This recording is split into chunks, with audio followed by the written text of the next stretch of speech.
एक बार महात्मा बुद्ध एक गांव में अपने शिष्यों सहित घने पेड़ की छांव के नीचे बैठ थे। आसपास के गांव के बहुत से लोग अपनी अपनी मानसिक परेशानियां लेकर महात्मा बुद्ध के पास आ रहे थे। महात्मा बुद्ध उन सब की मानसिक परेशानियों का समाधान देते। सब लोग खुशी खुशी अपनी समस्याओं का समाधान पाकर वहां से लौट रहे थे।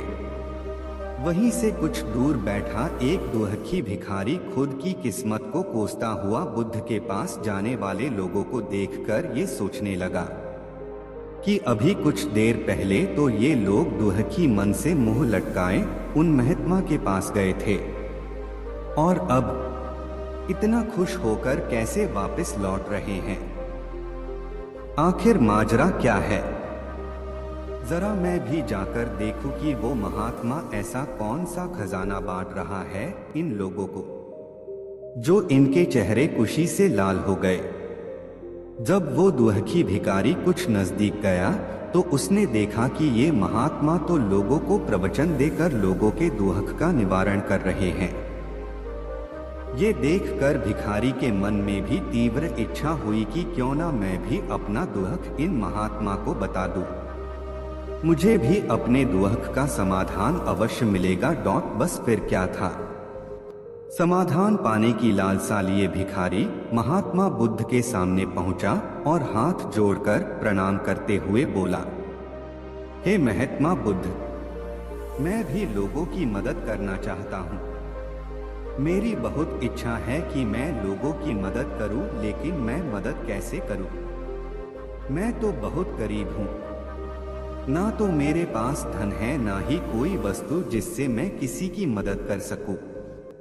मैं चाह कर भी किसी की मदद नहीं कर सकता। मुझे भगवान ने इतना गरीब क्यों बनाया? हे महात्मा, मुझ पर कुछ कृपा करो। इतना बोलते हुए भिखारी रोने लगा। महात्मा बुद्ध बोले, तुम बहुत अज्ञानी हो, क्योंकि तुम अब तक इस भ्रम में जी रहे हो कि तुम्हारे पास कुछ नहीं, जबकि दूसरों को कुछ देने के लिए तुम्हारे पास बहुत कुछ है। तुम बिना धन और वस्तु के भी दूसरों की मदद कर सकते हो। तुम्हारे पास जुबान है, जिससे तुम मीठे शब्द बोलकर किसी के दुखी चेहरे पर मुस्कान ला सकते हो। इन्हीं शब्दों की ताकत से तुम किसी के भी टूटते हौसलों को फिर से मजबूत कर सकते हो।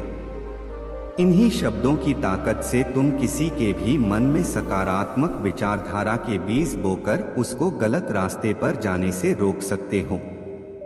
तुम्हारे पास दो हाथ है, जिससे तुम किसी भी कमजोर और लाचार की मदद कर सकते हो। तुम्हारे पास दो आंखें हैं, जिससे तुम किसी अंधे को रास्ता दिखा सकते हो।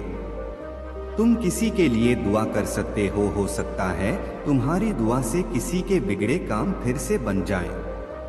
तुम किसी के अच्छी सेहत की कामना कर सकते हो, लेकिन अज्ञानतावश तुम अब तक इस बात को समझ नहीं पाए और इस भ्रम में अब तक जीते रहे कि तुम्हारे पास मदद करने के लिए कुछ नहीं। किसी की मदद करने के लिए धन और वस्तु का होना अनिवार्य नहीं है। बिना धन और वस्तु के भी हम कई प्रकार से लोगों की मदद कर सकते हैं।